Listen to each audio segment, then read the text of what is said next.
তার জননেন্দ্রিয় সমস্ত সুখের কারণ, যা জননে ক্লেশকে লাঘব করে। তা মূলত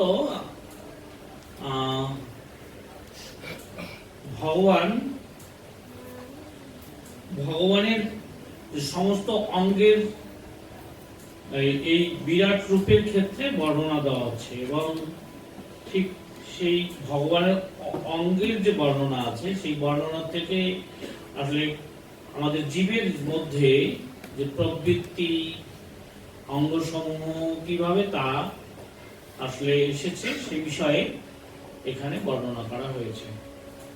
বর্ণনা করতে করতে এই শ্লোকটাতে বলা হচ্ছে যে ভগবানের যে জননেন্দ্রিয় তার থেকে কি কি জিনিসের উৎপত্তি হয়েছে, জল, বীর্য, জনন এবং বৃষ্টি ও প্রজাপতিদের উৎপত্তি হয়েছে। তার জননেন্দ্রিয় সমস্ত সুখের কারণ, যা জননের ক্লেশকে লাঘব করে। প্রভুপাদ এখানে উল্লেখ করেছেন যে মূলত যে জননেন্দ্রিয় এবং জননের সম্ভোগ এটা পারিবারিক ভার বহন রূপ ক্লেশকে প্রতিকার করে। মূলত যখন কোনো ব্যক্তি সংসারে প্রবেশ করে তাতে করে তাকে অনেক দায়িত্বশীল হয়ে অনেক দায়িত্ব গ্রহণ করতে হয় এবং সেটার জন্য যথেষ্ট পরিশ্রম করতে হয়। আর সেই পরিশ্রমের থেকে যে ক্লেশ, ঠিক যারা সংসারে গিয়ে যখন সুখে উন্মত্ত থাকে সেই সুখের কারণেই ওই ধরনের সমস্ত ক্লেশ বা দুঃখ এটা ভুলে যায়। এই কথাই এখানে প্রভুপাদ উল্লেখ করেছেন। এখন আপাত অর্থে আসলে আমাদের মনে হতে পারে যে ভাগবতমে কেন এই ধরনের এই কথাগুলোকে একেবারে অত খোলামেলা ভাবে আলোচনা করা হয়েছে, বা প্রভুপাদ কেন এত খোলা ভাবে আলোচনা করেছেন। মূলত যেহেতু আমাদের প্রবৃত্তি আছে বা এই ইন্দ্রিয়ের অনুভূতি আছে, ঠিক এই ইন্দ্রিয় এবং ইন্দ্রিয়ের অনুভূতি কোন ক্ষেত্রে দেয়া হয়েছে সেটা শাস্ত্র ভালোভাবে যদি আমরা হৃদয়ঙ্গম করতে না পারি, তার যদি আমাদের সেই বিষয়ে যথেষ্ট জ্ঞান না থাকে, তাহলে আমরা তার বিপরীত ক্ষেত্রে এটাকে উপযোগ করতে পারি, উপযোগ করে এই সংসার বন্ধনে আবদ্ধ হতে পারি। তাহলে ঠিক এই ইন্দ্রিয়ের উপযোগ কোন ক্ষেত্রে কিভাবে সেটা করতে হবে সেই সম্বন্ধে যদি বিস্তারিত আলোচনা না থাকে, তাহলে জীব ঠিক ওই কারণেই বন্ধনে আবদ্ধ হবে কিনা। তাহলে জীবকে এই জড়জগতের বন্ধন থেকে মুক্ত হওয়ার জন্য কোন ক্ষেত্রে উপযোগ করা দরকার সে ব্যাপারে ভাগবতের আলোচনা থাকা দরকার আছে কি নেই। আমার একটা কথা, যে যদি আমরা ভগবানের অংশ, ভগবানের মধ্যে যদি এই প্রবৃত্তি, এই ইন্দ্রিয়ানুভূতি সেটা না থাকে, তাহলে জীবের মধ্যে সেটা আসতে পারে না। এর থেকেই প্রমাণ করে যে আমাদের যে প্রবৃত্তি, ইন্দ্রিয় অনুভূতি সেগুলো ভগবানের মধ্যেও রয়েছে। যেহেতু আমরা তার অংশ, এই কারণে আমাদের মধ্যে সেই প্রবৃত্তি বা ইন্দ্রিয় অনুভূতি গুলো রয়েছে। তো এখানে আসলে আমাদের নরোত্তম দাস ঠাকুর মহাশয় এই বিভিন্ন ইন্দ্রিয়ের অনুভূতির কথা কোন কোন ক্ষেত্রে কিভাবে উপযোগ করতে হবে সে ব্যাপারে তিনি বলেছেন যে কাম, ক্রোধ, লোভ, মোহ, মদ, মাৎসর্য সহ স্থানে স্থানে নিযুক্ত করিব। এই কথাটা খুবই গুরুত্বপূর্ণ, যে কাম, ক্রোধ, লোভ, মোহ, মদ এবং মাৎসর্য, এই প্রবৃত্তিগুলো আমাদের মধ্যে আছে কি নেই? সকলের মধ্যে আছে। কাম আছে, ক্রোধ, লোভ, মোহ, মদ, মাৎসর্য আছে। আচ্ছা, তাহলে যদি এই প্রবৃত্তিগুলো আছে, ঠিক কোন কোন ক্ষেত্রে এই প্রবৃত্তিগুলোকে উপযোগ করতে হবে, সম্পৃক্ত করতে হবে, সে ব্যাপারে নরোত্তম দাস ঠাকুর বলছেন যে স্থানে স্থানে নিযুক্ত করিব। কোন কোন স্থানে কোন জিনিসটাকে নিযুক্ত করা দরকার সে কথা বলেছেন। স্থানে স্থানে নিযুক্ত করিব। আনন্দ করি হৃদয়, রিপু করি পরাজয়, অনায়াসে গোবিন্দ বুঝিব। আর কি, যদি আমি এই ইন্দ্রিয়গুলোর অনুভূতিকে সঠিক সঠিক জায়গায় নিযুক্ত করতে পারি, তাহলে এর থেকে কি হবে? পরম আনন্দ হবে। আনন্দ করি হৃদয়, রিপু করি পরাজয়। আনন্দ হৃদয়ে এই রিপু সমূহকে আমরা পরাজিত করতে পারবো। আর যদি রিপুকে পরাজয় করা যায়, অনায়াসে গোবিন্দ বুঝিব। কি, যদি এই ইন্দ্রিয়ের এই অনুভূতিগুলোকে যেখানে যেখানে নিযুক্ত করা দরকার সেখানে যদি নিযুক্ত করা যায়, তাহলে এখান থেকে কি হবে? আমাদের হৃদয়ে অনেক বিপুল আনন্দ হবে। আর যদি আনন্দ থাকে, তাহলে আমরা ওই ইন্দ্রিয়ের দ্বারা প্রভাবিত হয়ে বিক্ষিপ্ত না হয়ে আমরা গোবিন্দের নিষ্ঠা সহকারে ভজন করতে পারবো। আচ্ছা, ঠিক এখানে কোথায় কোথায় উপযোগ করতে চেয়েছেন নরোত্তম দাস ঠাকুর সেটা বলা হয়েছে। কাম কৃষ্ণ কর্মার্পণে, ক্রোধ ভক্ত দেশী জনে, লোভ সাধু সঙ্গে হরি কথা, মোহ ইষ্ট লাভ বিনে, মত কৃষ্ণ গুণগানে, নিযুক্ত করিব যথাযথ। এখন নরোত্তম দাস ঠাকুর বলছেন যে এই যে প্রবৃত্তিগুলো আছে, এগুলো কোন কোন জায়গায় উপযোগ করে তার থেকে আমরা আমাদের হৃদয়কে নির্মল করতে পারবো এবং হৃদয়ের আনন্দ থাকবে, আর আমরা অনায়াসে গোবিন্দ ভজন করতে পারবো। কি, ক্রোধ, কাম কৃষ্ণ কর্মার্পণে, কাম কৃষ্ণ কর্মার্পণে, কৃষ্ণ কর্মে অর্পণ করবে। ক্রোধ, কাম কৃষ্ণ কর্মার্পণে, লোভ, ক্রোধ ভক্ত দেশী জানে। যদি কোনো ব্যক্তি ভক্তির প্রতি বিদ্বেষী হয়, ক্রোধটাকে সেখানে প্রকাশ করা যাবে। যদি প্রকাশ করা হয়, তাহলে কি হবে? সেটাও কৃষ্ণ ভক্তিতে পরিণত হবে। লোভ সাধু সঙ্গে হরিকথা। আর লোভ কোন জায়গায় রাখতে হবে? সাধু সঙ্গে হরিকথা শোনা খুব লোভ রাখতে হবে, বা কৃষ্ণ প্রসাদে প্রচুর লোভ থাকতে হবে। সাধু সঙ্গে হরিকথা। মোহ ইষ্ট লাভ বেড়ে, মোহ কিসের প্রতি থাকতে হবে? যে কি করে আমি আমার ইষ্টকে পাবো, ইষ্টকে কখন দেখবো, কখন তাকে পাবো, এরকম প্রচন্ড এরকম মোহ থাকবে। কার প্রতি? ইষ্টের প্রতি। ইষ্ট মানে হচ্ছে ভগবানের প্রতি। আর মত কৃষ্ণ গুণগানে। আমাদের মত শব্দটা অনেক সময় আমরা বুঝি না যে মত কি। মত হচ্ছে গর্ব বা অহংকার।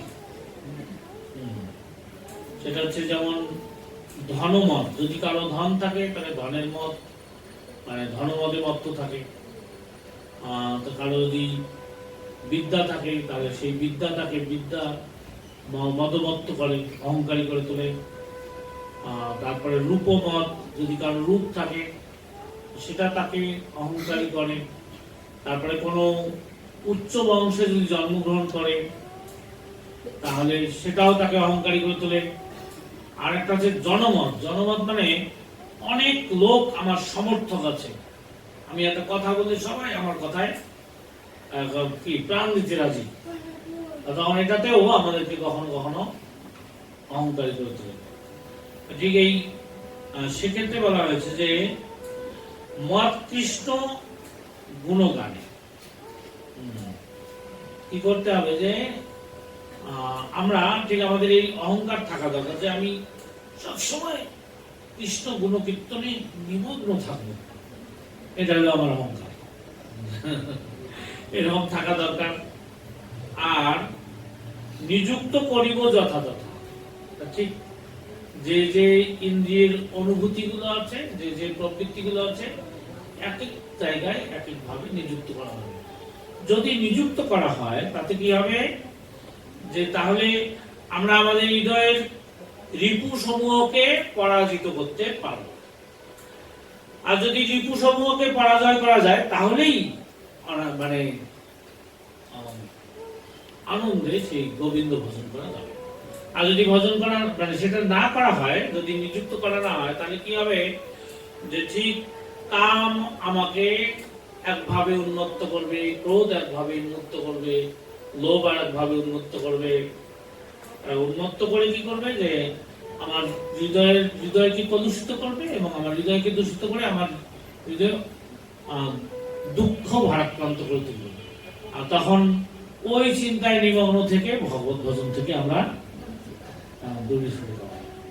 এখন এখানে এই যে আমাদের জননেন্দ্রিয় বিষয়ে কথা বলা হয়েছে, যে আর জননেন্দ্রিয়ের উপযোগ হচ্ছে কামের ক্ষেত্রে আমরা এটার প্রয়োগ দেখি, কাম চরিতার্থ করা হয় জননেন্দ্রিয়ের মাধ্যমে। কিন্তু সেটাও কৃষ্ণ কর্মার্পণে, এই কথাটাকে একটু ভালো করে আমি বলবো যে কিভাবে কৃষ্ণ কর্মার্পণ হতে পারে, এই জননেন্দ্রিয় কিভাবে কৃষ্ণ সেবায় রাখতে পারে। আমি আপনাদেরকে ছোট ছোট দুই একটা কথা বলবো, তাতে আপনারা হয়তো বুঝতে পারবেন। আসলে যেমন যদি জননেন্দ্রিয় না থাকে তাহলে কাম থাকে না, আর কাম প্রবৃত্তি না থাকলে প্রত্যেকটা মানুষ তারা সংসারে আবদ্ধ হয়ে বাস করবে, নাকি সব সন্ন্যাসী হয়ে বৈরাগী হয়ে চলে যাবে? কোনটা কি হবে? সব সন্ন্যাসী হয়ে যাবে। যদি কাম না থাকে তাহলে এই সংসারে কেউ আবদ্ধ থাকবে না। তখন কাম প্রবৃত্তি আছে বলেই তারা সাংসারিক প্রবৃত্তি আছে, সাংসারিক প্রবৃত্তি আছে তাই তারা সন্তান সন্ততিকে উৎপাদন করতে পারে। এখন একটা জিনিস বোঝা দরকার, যদি কোন পিতা এবং মাতা তারা কামে প্রবৃত্ত না হয়, তাহলে কি কোনো সন্তান এই জগতে আসতে পারে? আসবে? আসবে না। কোন ক্ষেত্রে এটাকে কৃষ্ণ কর্মার্পণ বলা যায়? যেমন আজকে এসি ভক্তি বেদান্ত স্বামী প্রভুপাদ ওনারই জন্মের কথাটা ভাবুন আগে, যে তার বাবা মা গৌরমোহন দে আর মাতার নাম কি রজনী দেবী, তারা যদি বৈবাহিক জীবনে প্রবেশ না করতেন, দাম্পত্য জীবনে প্রবেশ না করতেন, দাম্পত্য সুখ উপভোগ না করতেন, তাহলে কি এসি ভক্তি বেদান্ত স্বামী প্রভুপাদ তিনি তার মাতৃগর্ভে গর্ভজাত হতে পারতেন? পারতেন না। আচ্ছা, যদি গর্ভজাত না হতে তাহলে উনি কি এই জগতে ভূমিষ্ঠ হতেন? আর যদি উনি না আসতেন, সারা পৃথিবীর যত বদ্ধজীব এগুলো কি হতো? আমাদের গুরু মহারাজ দিয়েছেন যে যদি প্রভুপাদ না হইতো তবে কি হইতো। আর প্রভুপাদ না হইতো তাহলে প্রভুপাদটা কে আনছে কে? তাহলে আমার বলা যায় যে যদি গৌরমোহন দে না হতো, রজনী দেবী না হতো, তাহলে কি হইতো? গৌরমোহন দে আর রজনী দেবী যদি কামে প্রবৃত্ত না হতেন, সাংসারিক সুখে যদি প্রবৃত্ত না হতেন, তাহলে কি প্রভুপাদের জন্ম হতো? হ্যাঁ, হতো নাকি? আর প্রভুপাদের জন্ম না হতো তাহলে কি হতো? আমাদের অবস্থা কি? আপনারা এই মন্দিরে এখানে বসতেন, কি ছিল জানেন? এটা একটা বস্তির মতো জায়গা ছিল। এসি ভক্তি বেদান্ত স্বামী প্রভুপাদ এসেছেন, তাই এটা বৃন্দাবনে পরিণত হয়েছে। এই বৃন্দাবনের এই পরিবেশকে কে পরিণত করেছে? শুধু কি এটা, সারা পৃথিবীতে কত বৃহৎ বৃহৎ সুবৃহৎ মন্দির নির্মাণ করেছেন, সেখানে ভগবানের সেবা প্রতিষ্ঠা করেছেন প্রভুপাদ। এটা কিভাবে হতো, কিভাবে সম্ভব হতো? তাহলে এটা কৃষ্ণ কর্মের অর্পণ হয়েছে কিনা? কে করেছে? মূলত গৌরমোহন। গৌরমোহন, তাহলে এখন আমরা বলতে পারি যে যদি গৌরমোহন দে সাংসারিক সুখের কথা চিন্তা না করতেন, দাম্পত্য জীবনে প্রবেশ না করতেন, তাহলে আদৌ প্রভুপাদের জন্ম হতো না। প্রভুপাদের জন্ম না হলে আমরা এই স্কন, এই সোসাইটি পেতাম না, আমরা আমাদের মতো বদ্ধজীবীরা কি। তাহলে এখন কথা হচ্ছে যে সেই কুলাঙ্গার জন্ম দেওয়া আর এরকম এসি ভক্তি বেদান্ত স্বয়ং প্রভুপাদের মতো সন্তান জন্ম দেওয়া কি এক না? এরশাদ শিকদারেরও জন্ম হয়েছে, লাদেনের মতো ব্যক্তির জন্ম হয়েছে, দাউদ ইব্রাহিমের জন্ম হয়েছে, এরকম পৃথিবীতে অনেক কুলাঙ্গারের জন্ম হয়েছে, যাদের জন্য হিরণ্যক্ষ হিরণ্যকশিপুরও জন্ম হয়েছে, রাবণের মতো ব্যক্তির জন্ম হয়েছে। তারা জগতে কি করেছে? চাষ করেছে, কত অশান্তির সৃষ্টি করেছে। আবার ঠিক এরকম অনেক মহান মহান আচার্যবৃন্দ তারা এই জগতে এসে এই জগতের কলুষ থেকে জগৎকে কলুষ মুক্ত করেছে। সেই সমস্ত মহান মহান ব্যক্তিরা কিভাবে এসেছে জগতে? এটা তাদের পিতা মাতা তাদেরকে এই জগতে আনয়ন করেছিল। তা এখন কথা হলো যে উভয় সন্তান জন্ম দিয়েছে, কিন্তু এই উভয়ের প্রাপ্তির মধ্যে কেন এই ধরনের পার্থক্য? কি কারণ? প্রাপ্তির মধ্যে কেন, মানে পার্থক্যটা কি? এখন সেক্ষেত্রে ভাগবতমের দৃষ্টান্ত হচ্ছে যে হিরণ্যক্ষ এবং হিরণ্যকশিপু তাদের দুইজনের জন্ম কিভাবে হয়েছে? আসলে দিতি যখন কামার্ত হয়েছে, কাম উপভোগে মত্ত হয়ে গেছে, তখন তার স্বামী কশ্যপ মুনিকে বাধ্য করেছে। তা সেখানে সেই সময় কোন ভাগবত ভাবনা ছিল না, এবং সেই সময় তার যে প্রবৃত্তি সেটা শুধু ছিল ইন্দ্রিয় উপভোগ, এবং সময় জ্ঞান পর্যন্ত ছিল না, সেটা ছিল সন্ধ্যাকাল। এই সময়ে শুধুমাত্র ইন্দ্রিয় সুখ উপভোগের জন্য তার স্বামীর সংস্পর্শে গিয়েছিল, উন্মত্ত কামে উন্মত্ত হয়ে। আর তার থেকে কারের জন্ম হয়েছে? কুলাঙ্গার। এটা কি কৃষ্ণ কর্মার্পণ না, এটা হচ্ছে নিজ কাম উপভোগের প্রবৃত্তি। এই জন্যই এই ধরনের দুই কুলাঙ্গারের জন্ম হয়েছে। কিন্তু আমাদের ভাগবতমে যেমন বামনদেব আবির্ভূত হয়েছেন, কিভাবে এসেছেন? সেখানে অদিতি না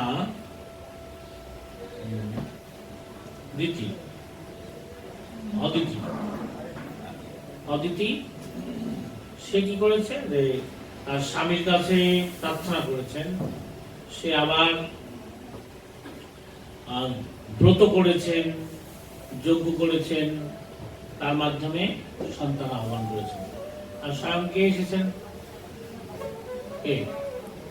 ঠিক এটা মানে জননেন্দ্রিয়ের উপযোগ এবং এক্ষেত্রে উপযোগ, দুই উপযোগের মধ্যে পার্থক্য আছে কি নেই? হ্যাঁ, দুই উপযোগের মধ্যে পার্থক্য আছে। এই জন্য জননেন্দ্রিয় বিষয়ে কথা বলা যাবে না এরকম না, আসলে বলা উচিত, কারণ সে ব্যাপারে আমাদের প্রশিক্ষিত হওয়া দরকার এবং সুশিক্ষিত হওয়া দরকার। যে আমাদের যে প্রবৃত্তি আছে, যদি আমরা না জানি, তাহলে আমি যে কোনো ক্ষেত্রে উপযোগ করে সংসার বন্ধনে আবদ্ধ করবো, এবং এরকম কুলাঙ্গার, অসুর, জানোয়ার এগুলো সব জন্ম দেব। হ্যাঁ, তাহলে এই ব্যাপারে উপযোগ জানা দরকার, কোন ক্ষেত্রে উপযোগ করা দরকার। তাই এই জন্য আমাদের ভাগবতমে এই বিষয়ে খোলামেলা অনেক আলোচনা হয়েছে। এখন এই কাম কৃষ্ণ কর্মার পরে যদি কোনো ব্যক্তি এরকম তার জননেন্দ্রিয়কে উপযোগ করতে চায়,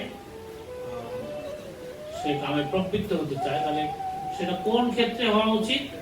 সেক্ষেত্রেও কৃষ্ণের সন্তুষ্টি বিধানের জন্য। যদি কৃষ্ণের সন্তুষ্টি বিধানের জন্য হয়, সেটা কোনো কাম উপভোগ না, এটা হলে কৃষ্ণেন্দ্রিয় প্রীতিবাঞ্ছা, ধরে প্রেমও না। নিজ ইন্দ্রিয় প্রীতিবাঞ্ছা তারে বলি কাম, কৃষ্ণেন্দ্রিয় প্রীতিবাঞ্ছা ধরে প্রেমও না। সেটাও কৃষ্ণ ভক্তি, এবং সেটা উত্তম ভক্তি হতে পারে, শুদ্ধ ভক্তি হতে পারে। তা আপাত মনে হতে পারে যে আরে কেমন একটা কথা, যে কাম উপভোগ এটা তো একটা নিকৃষ্ট জিনিস। হ্যাঁ, শ্রীমদ ভগবত গীতায় সে ব্যাপারে বলা আছে, যদি সেই উপযোগও কৃষ্ণ প্রীতির জন্য হয়, তাহলে এটা যোগ্য হয়ে যাবে। যোগ্য, এবং সেই যজ্ঞের মাধ্যমে জগতের কল্যাণ সাধন হবে। এই জন্য এটাকে যজ্ঞ বলা হচ্ছে, বিষ্ণু পিতার্থে করা। যখনই বিষ্ণু পিতার্থে হবে, তখন এটা কাম থাকবে না, সেটাও কৃষ্ণ ভক্তি বা কৃষ্ণ প্রেম হয়ে যাবে।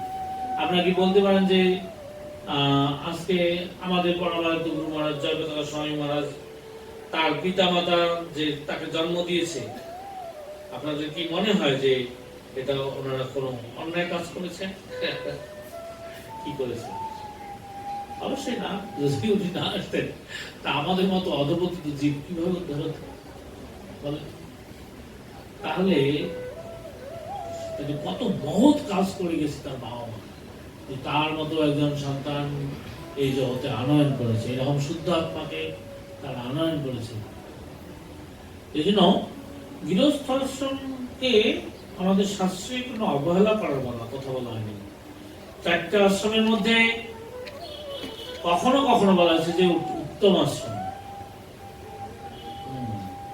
তবে সে ব্যাপারে ভক্তি সিদ্ধান্ত সরস্বতী প্রভুপাদ একটা সন্দেহের কথা বলেছেন যে আমি যদি জানতাম যে আমার সন্তান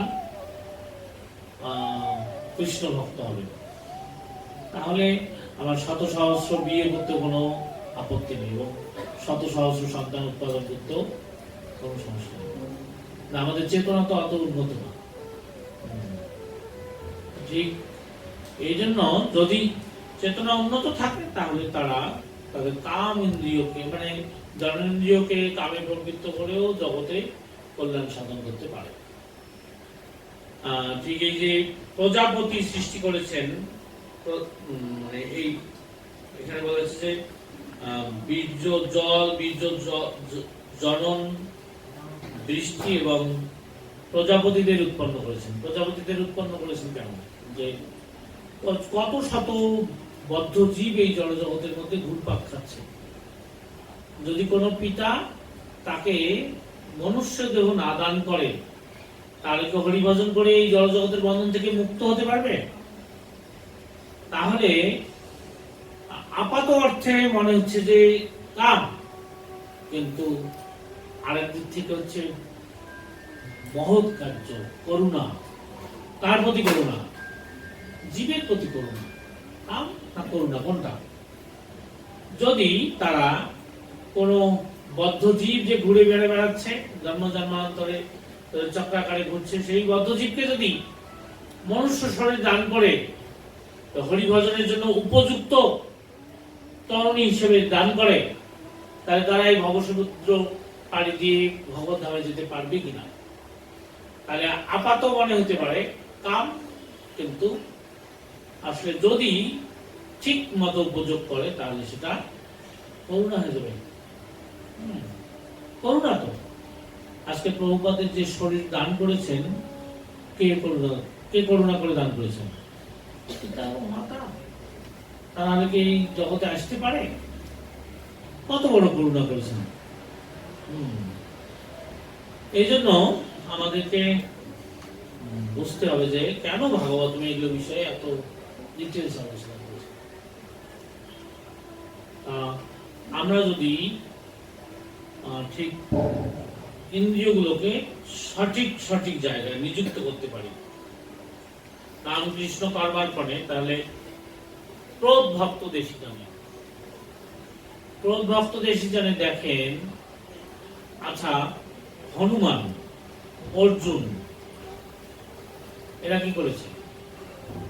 হনুমান কত সমস্ত রাক্ষসকে বধ করেছে। আচ্ছা এটা কি ভগবত সেবা না জীবহত্যা, মানুষ হত্যা? কোনটার পাপ হয়েছে? বলুন দেখি যে হনুমান কত মানুষকে রাক্ষসকে হত্যা করেছে। জীবহত্যা মহাপাপ, তার এক করে হত্যা কি মহাপাপ না? কিন্তু কি করেছেন? ভগবত সেবা সম্পাদন করেছে। সেক্ষেত্রে ক্রোধ, যত বেশি ক্রোধ তত বড় সেবা, মারবে আর কি। তারপরে দেখেন আমাদের শ্রীমদ ভগবত গীতা যে এসেছে, গীতার কোন ক্ষেত্রে এসেছে? অর্জুন বলছে আমি যুদ্ধ করব না, আর ভগবান সেই যুদ্ধে প্রবৃত্ত করে ছাড়ছেন। দেখেন অর্জুনকে কর্মযোগ, জ্ঞান যোগ, ধ্যান যোগ, ভক্তি যোগ এই সমস্ত যোগের শিক্ষা দিয়েছেন। আচ্ছা যোগের শিক্ষা দিয়েছেন, কিন্তু এটা ঠিক অর্জুন কোন ক্ষেত্রে গিয়ে প্রয়োগ করেছেন এই জ্ঞান? গীতা কিসের জন্য দিয়েছেন? গীতার জ্ঞান দিয়ে অর্জুনকে যুদ্ধের জন্য প্রস্তুত করেছেন। তো ভগবান যুদ্ধ করবে না, আর ভগবানের একটা কাজ হচ্ছে কি এখানে কি করা? অর্জুনকে দিয়ে যুদ্ধ করানো। এই তো, অর্জুন যুদ্ধ করতে চায় না, আর ভগবান যুদ্ধে প্রবৃত্ত করতে চায়। এই বিষয়ে তো জ্ঞান শ্রীমদ ভগবত গীতা। আচ্ছা, ভালো কথা। সেই জ্ঞান সেখানে দেখেন কর্মযোগের কথা বলছেন, জ্ঞান যোগের কথা বলছেন, ধ্যান যোগের কথা বলছেন, ভক্তি যোগের কথা বলছেন, সন্ন্যাসের কথা বলছেন, বৈরাগ্যের কথা বলছেন, ইন্দ্রিয়গুলোকে কিভাবে নিয়ন্ত্রণ করা দরকার সেগুলো বলছেন, কিভাবে যোগযুক্ত থাকা দরকার সেই সমস্ত কথা বলছেন। কিন্তু এগুলো বলে অর্জুনকে কি করিয়েছিলেন? কাজটা হলো যুদ্ধ। যুদ্ধের মাধ্যমে কি করেছে? কত কত মানুষকে, জ্ঞাতিদেরকে হত্যা করেছে। ধর্ম হলো কিন্তু না।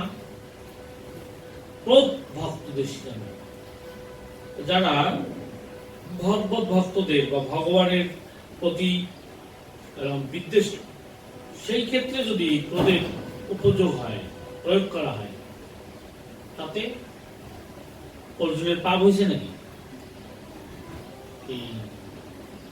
হনুমানের পাপ হয়েছে না? এই পৃথিবীতে সবথেকে দুইটা হচ্ছে বড় হত্যাযজ্ঞ হয়েছে। একটা হচ্ছে রাম রাবণের যুদ্ধ, আর একটা হচ্ছে কুরুক্ষেত্রের যুদ্ধ। দুইটাতেই, আর দুইটাতেই কি হনুমান ভক্ত শ্রেষ্ঠ হয়ে গেছে, আর একটাতে অর্জুন ভক্ত শ্রেষ্ঠ হয়েছে। তাহলে বলেন যে ক্রোধের প্রয়োগটা কোন ক্ষেত্রে করতে হবে? এই জন্যই মত কি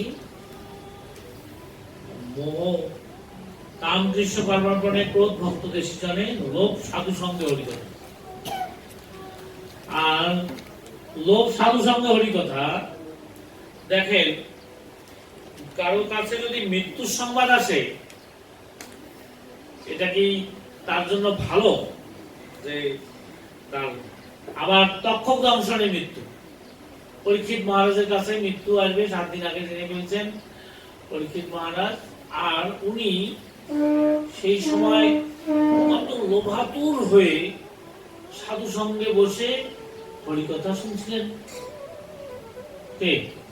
পরীক্ষিত মহারাজ তো কেমন লোভ সাধু সঙ্গে হরিকথার প্রতি, ভগবানের কথার প্রতি কি ধরনের লোভ? তার ঘুমানো ভুলে গেছে, খাওয়া ভুলে গেছে। কি ধরনের লোভ? যে নিদ্রা আহার সেই সময় 7 দিন 7 রাত ত্যাগ করেছে পরীক্ষিত মহারাজ। তাহলে কি ধরনের লোভাতুর হয়ে সেই হরিকথা শ্রবণ করার জন্য উদ্গ্রীব ছিলেন, আর বারবার করে বলছিলেন আরো আরো আরো আরো বলুন। যারা চাতক পাখি যেমন জল পিপাসায় আকাশের দিকে তাকিয়ে শুধু হাপিত্তেশ করে কখনো এক বিন্দু জল পাবে, এরকম পরীক্ষিত মহারাজ ওইরকম চাতক পাখির মতো তাকিয়েছিলেন সেই সুখদেব গোস্বামীর কাছ থেকে হরিকথা শোনার জন্য। লোভ খারাপ কিনা? লোভ ভালো জিনিস, কিন্তু এই ক্ষেত্রে লোভ ভালো না মন্দ। এমনকি আমাদের যদি কৃষ্ণ প্রসাদের প্রতি লোভ থাকে, সমস্যা নাই। এবার তো জগন্নাথ পুরীতে ভগবান কি দিয়েছে? শুধু জীব উদ্ধারের জন্য কৃষ্ণ প্রসাদ দিয়েছে। আপনার হরিকথায় রুচি নাও থাকতে পারে, তারপরে নাম গ্রহণে রুচি নাও থাকতে পারে, ভগবানের প্রতি ভক্তি নাও থাকতে পারে। কি এবার ভগবান একদম কত মহৎ কাজ করেছে যে কমপক্ষে খাওয়ার প্রতি তো লোক সব থাকে। যদি কোনো ব্যক্তি এরকম সেই পুরী প্রসাদের লোভে সেখানে যায়, যদি প্রসাদ খায়, যদি প্রবল লোভ থাকে, তাতেও সে এই জড়জগতের বন্ধন থেকে মুক্ত হয়ে যাবে। আর লোভ হরিকথার মধ্যে থাকতে হবে, আর কৃষ্ণ প্রসাদের মধ্যে থাকতে হবে, তাহলে আপনার জীবন সার্থক হয়ে যাবে। নিযুক্ত করিব যথাযথ। তারপরে কি মোহ ইষ্ট লাভ বেনে। মোহ মানে হচ্ছে কি মোহ হচ্ছে ইষ্ট লাভ বেনে। ইষ্ট ইষ্ট মানে হচ্ছে আরাধ্য। এত মোহগ্রস্ত হতে হবে যে ইষ্ট লাভ ছাড়া আর কিছু চাই, এটা থাকা দরকার, মোহ থাকা দরকার। আচ্ছা বলেন যে শ্রীমতী রাধারানী কৃষ্ণের প্রতি কেমন মোহ ছিল? হ্যাঁ, মোহ। এমনকি উদ্ধব এসে সেই মোহ দূর করার জন্য তাকে পরামর্শ দিচ্ছিলেন। মানে সেই মোহ দূর করার জন্য স্বয়ং বৃহস্পতির যে শিষ্য, জ্ঞান যোগে পণ্ডিত, আত্মতত্ত্বে পণ্ডিত, সেই পণ্ডিত আসছে বৃন্দাবনের মধ্যে রাধারানীকে সেই জ্ঞান দান করতে, যে লোভ মোহ খুব ভালো না, মোহগ্রস্ত হওয়া উচিত না, কারোর প্রতি মোহ ভালো না। কিন্তু শ্রীমতী রাধারানী যখন জ্ঞান যোগ ধ্যান যোগ শিক্ষা দেয় তখন উচিত শিক্ষা দিয়ে দিয়েছে সেই উদ্যোগকে। দেখো তুমি কত মূর্খের মূর্খ, তোমার স্থান কোনো বিচার নাই, তুমি কাকে জ্ঞান যোগ শিক্ষা দিতে হয়, ধ্যান যোগ শিক্ষা দিতে হয় এ কথা জানো না। যারা সংসার মোহে মহাচ্ছন্ন, সেই সমস্ত জীবের সংসার মোহ দূর করার জন্যই তাদেরকে জ্ঞান যোগ ধ্যান যোগের শিক্ষা দিতে হয়। যারা সংসার মোহে মহান্ধ, সেই সমস্ত জীবের সংসার মোহ থেকে যেন মুক্ত হয় এই জন্য জ্ঞান যোগ এবং ধ্যান যোগের শিক্ষা দিতে হয়। কিন্তু আমাদের যে তুমি বলতেছো যে কৃষ্ণ হচ্ছে পরমাত্মা, যেহেতু তোমাদের হৃদয়ে আছে, তাহলে তোমরা কেন তার বিরহে কাতর হয়ে মোহগ্রস্ত হয়েছ? তিনি হচ্ছেন পরম ব্রহ্ম, তিনি সর্বব্যাপী, সব জায়গায় আছে, তোমার ভিতরে বাইরে সব জায়গায় আছে, সেটার জন্য তোমরা কেন মোহগ্রস্ত হয়েছ? তখন শ্রীমতী রাধারানী তাকে বলছেন যে আসলে আমাদের এই ধরনের জ্ঞান দান করার কোনো আবশ্যকতা নেই। কেন? যে সংসার মোহে মহান্ধ ব্যক্তিরা সংসার মদে এতটাই উন্মত্ত থাকে, সেই সংসার মোহ থেকে মুক্ত হতে পারে না, তাই তাদেরকে জ্ঞান যোগ ধ্যান যোগ শিক্ষা দিতে হয়। কিন্তু আমরা সেই ভগবানের প্রতি অতটা গভীরভাবে নিমগ্ন আছি যে আমরা সংসারের প্রতি মোহগ্রস্ত হওয়ার জন্য নানা ধরনের চেষ্টা করি, যে কি করে কৃষ্ণকে ভুলে গিয়ে আমরা একটু সংসারে মন দেব। কিন্তু হাজার চেষ্টা করেও আমরা সংসারে আমাদের মন নিযুক্ত করতে পারি না। তুমি তো উল্টাটা বলতেছি, সংসার থেকে যেন সংসার মোহ যেন দূর হয়, এই জন্য জ্ঞান যোগ ধ্যান যোগ দরকার।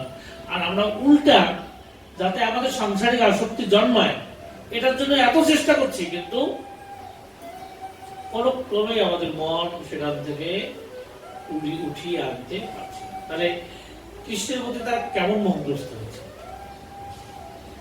এই আর তুমি আমাদেরকে জ্ঞান যোগ শিক্ষা দাও, শিক্ষা দাও। তখন উদ্ধব বুঝতে পারছে, আরে তাই তো ওদের কৃষ্ণের প্রতি কি ধরনের ভক্তি, এ তো সংসার আসক্তি, সংসার মোহনা। হ্যাঁ, এই জন্য আমাদেরকে সেটা বুঝতে হবে যে যদি কোনো ব্যক্তি পাগল পাড়া হয়ে যায় কৃষ্ণের জন্য, বলেন তো দেখি তাকে ভক্ত বলবেন না মোহগ্রস্ত বলবেন? ভক্ত শ্রেষ্ঠ বলবেন নাকি উন্নত বলবেন? পাগল বলবেন কোনটা? কৃষ্ণের প্রতি ভক্তি থাকলে তো ভালো। দেখেন কোন অন্য একটা ছেলের কথা যদি চিন্তা করে তাহলে মা দুঃখী হবে কিনা, রেগে যাবে কিনা, ভাই বাবা স্বামী রেগে যাবে কিনা? স্বামী কি সহ্য করতে পারবে ওরকম একটা মানসিকতা চিন্তা করে?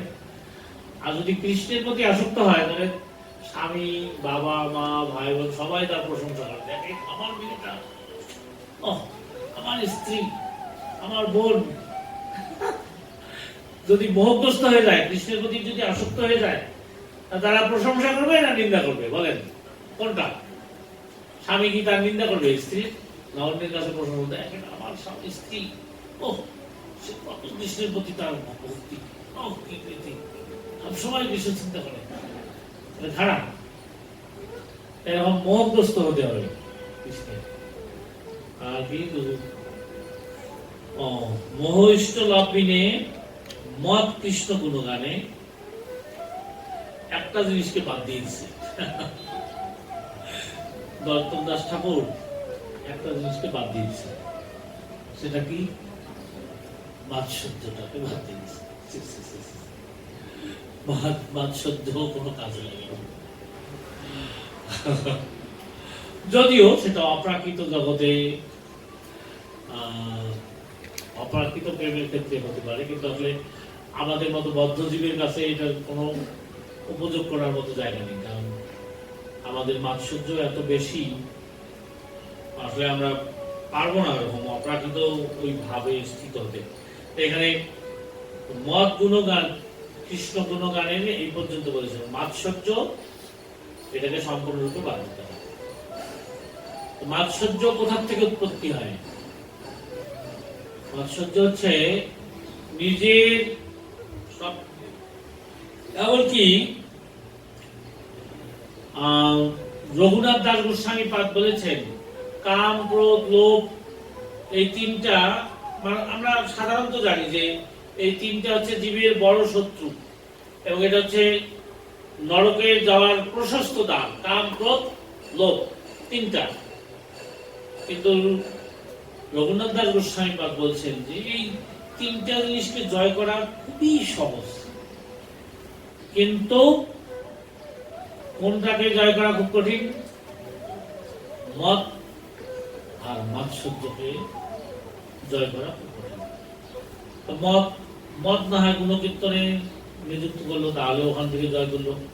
মাৎসর্যকে জয় করাটা খুবই সুকঠিন, খুবই সুকঠিন। তারপরে মাৎসর্য কি এটা বোঝেন? মাৎসর্য হচ্ছে অন্যের উৎকর্ষতা বা অন্যের উন্নতিতে নিজের মানে হিংসা। সেই সাধকের পুরা জীবনটাই বরবাদ করে দেবে, নষ্ট করে দেবে। আর কখনোই সে শুদ্ধ কৃষ্ণ ভক্তি যাজন করতে পারবে না। রঘুনাথ দাস গোস্বামী পাদ ব্যাপারে বলছেন যে এটা এমন যে ঠিক গাধা আছে না, গাধা, এই জগতে গাধার যত মূত্র আছে তার মধ্যে গাধার মূত্র এটা হচ্ছে খুবই অ্যাসিড। যদি গায়ের মধ্যে লাগে তাহলে পুড়ে যায়। আচ্ছা, যদি কোনো ব্যক্তি গাধার মূত্রের যদি কোনো পুকুর থাকে, ওর মধ্যে যদি ডুব দেয় তাহলে কেমন হবে? পুরা শরীর পুড়বে কিনা অ্যাসিডে। ঠিক এই গাধার মধ্যে স্নান করা আর এই মাৎসর্য পরায়ণ হওয়ার মধ্যে কোনো পার্থক্য নেই। তা ঠিক ওইরকম মাৎসর্য যখন থাকবে হৃদয়ের মধ্যে, তখন শুধু জ্বলবে জ্বলবে জ্বলবে, আগুন জ্বলবে। কারণ মাৎসর্যটা কোথা থেকে উৎপত্তি হয়? মাৎসর্যের উৎপত্তি হয় অন্যের উৎকর্ষতা দেখলে। তার মানে সেখানে কি চায় সে ব্যক্তি সাধক কি চায়? সে চায় যে আমাকে সকলেই মান্য করুক বা আমাকেই শ্রেষ্ঠ জায়গাটা দেখ, আমাকেই সবাই শ্রেষ্ঠ বলুন। কিন্তু যদি আমার সামনে কাউকে একটু বলে, কাউকে যদি মান্য করে, এই যে তখন তার মানে কি হৃদয়ের মধ্যে দাউ দাউ করে আগুন জ্বলে। মানে এক কথাই সহজ ভাবে বলা যায় যে অন্য আমার সামনে যদি কাউকে মান্য করে, আমার থেকে বেশি পায়, সম্মানিত যদি পায়, তাহলে আমার হৃদয়ে দাউ দাউ করে আগুন জ্বলে। এটার নাম হচ্ছে মাৎসর্য। এ ব্যাপারে এটার গল্প আছে, সাধারণ মানুষের জন্য এটা সহজ হবে বুঝতে। মাৎসর্যটা যে এই গল্পটা খুব সবাই জানে অবশ্য, যে ওই যে ব্রাহ্মণী, তার মানে একটু সুখে জীবনযাপন করার ইচ্ছা, তো ব্রাহ্মণ অনেক বড় সাধক এবং খুবই নিষ্ঠাপরায়ণ। তো ব্রাহ্মণকে বলে যে তুমি এতদিন পর্যন্ত শিবের সাধনা করলা, অনেকের অনেক কিছু হয়ে গেল, আমরা কেন গরিব থাকলাম, তো তুমি একটু শিবের কাছে কোনো বর প্রার্থনা করো। কিন্তু ব্রাহ্মণ ছিলেন নিষ্ঠাপরায়ণ, তার কোনো যেরকম চাওয়া ছিল, তো ব্রাহ্মণের ঠেলা ঠেলিতে সে গিয়ে এরকম শিবের কাছে একটা বর চেয়েছে। আর শিব সে যেহেতু বড় ভক্ত, আর শিব তো বলা না, সাথে সাথে দিয়ে দিয়েছে।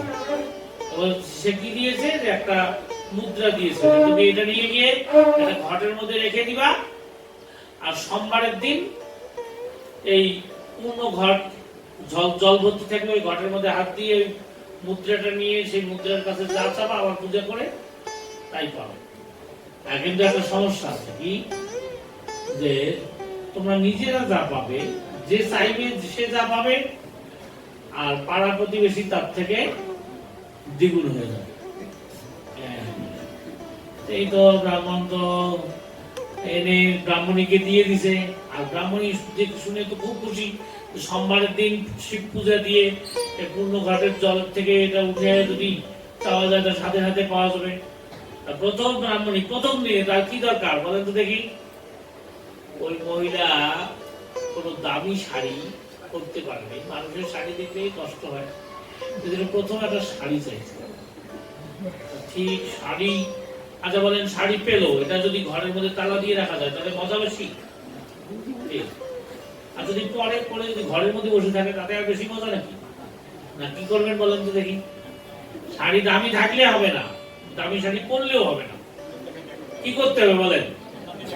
সেই শাড়ি পরতে হবে, পরলেও হবে না, কি করতে হবে বলেন? এই পাড়ায় যেতে হবে, কারণ অন্যকে যখন দেখাবেন তখনই আনন্দ। পড়লেও আনন্দ নেই, থাকলেও আনন্দ নেই, আছে যখন আপনি দেখাবেন তখন আনন্দ। এই যে দেখাতে গিয়ে সে ভাবছে যে আমার থেকে আর কারো ভালো শাড়ি নাই, কিন্তু যে দেখে যে আরে তার তো একখান শুধু পড়ছে, আর গ্রাম প্রতিবেশী দেখে যে তার থেকে ডাবল দামের দুধের শাড়ি একখান পড়ছে, আবার আরেকখান হাতের মধ্যে নিয়ে দেখাচ্ছে যে দেখো আমার আরেকখান আছে। তখন কি হয়েছে, গ্রাম এই যে আগুন জ্বলা শুরু হয়েছে, আর সাথে সাথে এত দামি শাড়ি পরেও কোনো আনন্দ পায়নি, সাথে সাথে আগুন জ্বলে গেছে, চাট করে বাড়িতে চলে এসছে, এসে তো হাওমাও কান্না, কি ব্যাপার, কি কিছু তো বোঝে না কি কারণে এটা হলো। যাক, এটা তো তাৎক্ষণিক ভাবে দেখানো যাবে না, আরো এক সপ্তাহ লাগবে। তোমরা যে ভাঙা ঘর, এটা সেটা, এমনি অন্য পাড়া প্রতিবেশী সবার টিনের ঘর আছে। কিন্তু এইবার শিবের কাছে পরের সপ্তাহে সে চাইছে যে আমার জন্য একটা ছাদওয়ালা বাড়ি, বেশি চাই না, ছাদওয়ালা একতলা একটা বাড়ি চাইছে। ঠিক ছাদওয়ালা বাড়ি চাইছে, আর বাড়ির সাথে সাথে হয়ে গেছে। এখন সে ছাদের মধ্যে উঠছে, ছাদে উঠে দেখবে যে ওদের টিনের বাড়ি আর আমাদের ছাদওয়ালা বাড়ি। এই ছাদওয়ালা বাড়িতে উঠেছে, উঠে দেখে সবার বাড়ি দুইটা করে বিল্ডিং, দোতলা করে, এলে একতলা আর দুইতলা, তারপরে হলো দুইটা। এই দেখে তো মাথা ঘুরে পড়ে গেছে কি। আচ্ছা বলেন যে ওই মহিলার আগে বাড়ি ছিল না, একতলা বাড়ি পেয়েছে, মজা না? কিন্তু না, উনি খুশি হতে মজা, দুঃখে ভারাক্রান্ত হয়ে তারপরে দেখলো কি তো আর কান্নাকাটি, হাউমাউ, আর শুধু বুকের মধ্যে আগুন জ্বলতেছে। কেন হলো এটা, কোন কারণ খুঁজে পায় না। তারপরে তার স্বামীকে জিজ্ঞাসা করলো কি ব্যাপার, এরকম তো আমাদের পাড়ার মধ্যে ছিল না, এটা হলো কেন? তখন স্বামী অনেকক্ষণ পরে বলছে, দেখো শিব বাবা বলছে যে আমরা যা চাবো তা পাবো, কিন্তু প্রতিবেশী তার ডাবল হয়ে যাবে। এই তো তুই কেন এরকম বল নিয়ে আসলে, এটা শুধু আমাকে ব্যথিত করছে, দুঃখ দিচ্ছে। আমরা আগে যে খড়ের ঘর ছিল ওটি ভালো ছিল, শাড়ি ছিল না তাও আমার আনন্দ ছিল, এখন তো শুধু হৃদয় জ্বলতেছে হাউ করে, এরকম কান্না করে দিচ্ছে। তারপরে তৃতীয় সপ্তাহের জন্য সে অপেক্ষা করছে। এর মধ্যে বুদ্ধি আসতেছে যে কি করলে কি করলে আমি সুখী হতে পারবো, কি করলে সুখী হতে পারবো। তৃতীয় সপ্তাহের দিন আবার ঘরের মধ্যে যে হাত দিয়েছে, পয়সাটা তুলছে, হে শিব বাবা, আমার একটা চোখ অন্ধ হয়ে যাও, এখনই অন্ধ হয়ে যা। চোখ যখন একটা অন্ধ হয়েছে তখন পাড়ার মধ্যে যে দেখে তার তো একটা, তাহলে তাহলে তাহলে অন্যের কয়টা, আমার সংখ্যায় কত, তা দেখে যে তার একটা গেছে আর তাদের স্বামী স্ত্রী দুইটাই চলে গেছে, স্ত্রীরও দুইটা গেছে, স্বামীরও দুইটা গেছে, 4টে চোখ শেষ, বুঝলেন? তখন সে আনন্দে নৃত্য করা শুরু করেছে, বাহ কেমন কেমন, আমার একটা জাত, তোমাদের তো স্বামী স্ত্রীর দুইটা করে চলে গেছে। এটার নাম হচ্ছে মাৎসর্য।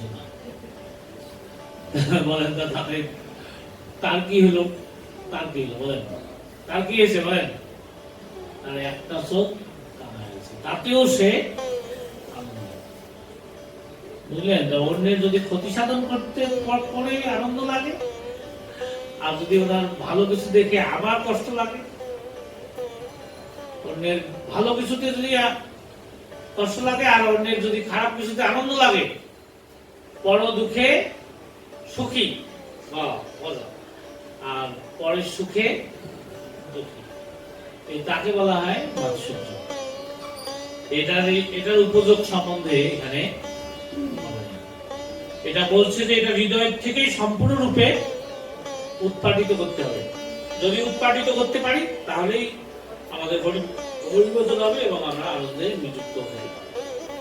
তা আমরা মনে হয় যে বুঝেছি। আজকের আলোচনার বিষয় ছিল যে কাম বা জননেন্দ্রিয়ের উপযোগ কিভাবে করা যাবে। আমাদের যদি ঠিক ইন্দ্রিয়ের যে প্রবৃত্তিগুলো আছে এগুলো কোথায় কোথায় নিযুক্ত করলে, কিভাবে উপযোগ করলে তাহলে নির্বৃত্তে গোবিন্দ ভজন করা যাবে, সে ব্যাপারে নরোত্তম দাস ঠাকুর বলেছেন। শ্রীমদ্ ভগবদ্গীতায় বলা হচ্ছে ঋষিকেন ঋষিকেশ সেবনম ভক্তি উচ্চতে। আসলে আমাদের ইন্দ্রিয়গুলো কার সেবায় লাগাতে হবে? ভগবানের সেবায় লাগাতে হবে। যদি আমরা ইন্দ্রিয়গুলোকে ভগবানের সেবায় লাগাই তাহলেই এটাকে ভক্তির উচ্চতে বলা হচ্ছে। আর যদি নিজের তৃপ্তি সাধনের জন্য লাগাই তাহলে কি হবে? ভক্তি না ভোগ? ভক্তির উচ্চতে। অপরাধ, মস্ত বড় অপরাধ। কি ভগবান আমাদের হৃদয়ে পরমাত্মা রূপে আছেন কিনা, পরমাত্মা রূপে চেতনা দিচ্ছেন কিনা? তাহলে পরমাত্মা রূপে আমাকে চেতনা দিচ্ছে আর আমি আমার চেতনা দিয়ে কি করছি? আমার ইন্দ্রিয় উপভোগ করছি। তাহলে কাকে কাজে লাগাচ্ছি? কাকে? ঋষিকেশ ঋষিকেন উল্টাটা হয়ে যাচ্ছে যে ভগবানকে আমার হৃদয়ে পরমাত্মা রূপে আছে, তাকে আমার ইন্দ্রিয় তর্পণের জন্য কাজে লাগাচ্ছে। উল্টা। আমরা কি ভগবানের সেবক? না, ভগবান আমার সেবক। কোনটা? যখন আমরা ইন্দ্রিয়গুলোকে উপভোগ করি, আসলে আপনারা মনে করবেন না যে আমরা ভগবানকে সেবা করছি না, এটা একটা অপরাধ। কিন্তু না, উল্টা ভগবানকে কার সেবায় লাগাই? আমার সেবায় লাগাই। এটা হচ্ছে সব থেকে মস্ত বড় অপরাধ। এই জন্য অবশ্যই আমাদের জননেন্দ্রিয়ের উপযোগ এটা খুব সাবধান, বিশেষ করে গৃহস্থ ভক্তদেরকে বলা হয়েছে। এর ক্ষেত্রে জিহ্বাকে কন্ট্রোল করতে বলা হয়েছে অনেক ভাবে। ভক্তি সিদ্ধান্ত সরস্বতী প্রভুপাদ বলছেন যে চাতুর্মাস্য ব্রত এটা আশ্রমবাসীর জন্য না করলেও হবে, 3টে আশ্রমে না করলে হবে, ব্রহ্মচারী, বানপ্রস্থ, সন্ন্যাসী। কিন্তু গৃহস্থদের অবশ্যই করতে হবে। কেন? না হলে তো যদি জীবনের দিকে ঠিক রাখা না যায় তাহলে অন্যদিকে নামিতে হবে। গৃহস্থ আশ্রমে থাকা ক্ষেত্রে খুব মানে কি রিস্ক আছে যে আমাদের জন্য ভোগ প্রবৃত্তি আমাদের ইন্দ্রিয় উপযোগ না করে। এই জন্য ভগবত সেবায় লাগে। সন্তান উৎপাদন করেন কোনো সমস্যা নেই, কিন্তু ইন্দ্রিয় তর্পণ। তাহলে ইন্দ্রিয় তর্পণ যখন হবে তখন কে আসতে পারে? তখন কে আসতে পারে? হিরণ্যক্ষ, হিরণ্যকশিপু। তাহলে উৎপাদটা কার সহ্য করতে হবে? ওই ধরনের দেখবেন এখন অনেক ছেলে মেয়েরা সব কুলাঙ্গার। তার জন্য এটা বাবা মার জন্য, মানে ঠিক সময় মতো সেই শুদ্ধ প্রবৃত্তি নিয়ে তাদেরকে নিয়ে আসা নেই, এই জন্য কুলাঙ্গার হয়েছে। ঠিক আছে কিনা? এই জন্য খুব সাবধান। অবশ্যই গৃহস্থ আশ্রমে যারা প্রবেশ করবে এবং আছেন তাদেরকে বিশেষভাবে সাবধান করা হয়েছে যে তারা যেন জননেন্দ্রিয়ের প্রয়োগ এটা খুব শুদ্ধ চেতনা নিয়ে করে, তা না হলে বিড়ম্বনার কারণ হবে সংসারে। সেই পুত্রই যদি কুলাঙ্গার হয় তাহলে কেমন হবে? সাবধান। জয় মা পুরাণ শ্রী শ্রী ভাগবতম কি জয়, গৌর সিদ্ধার্থ।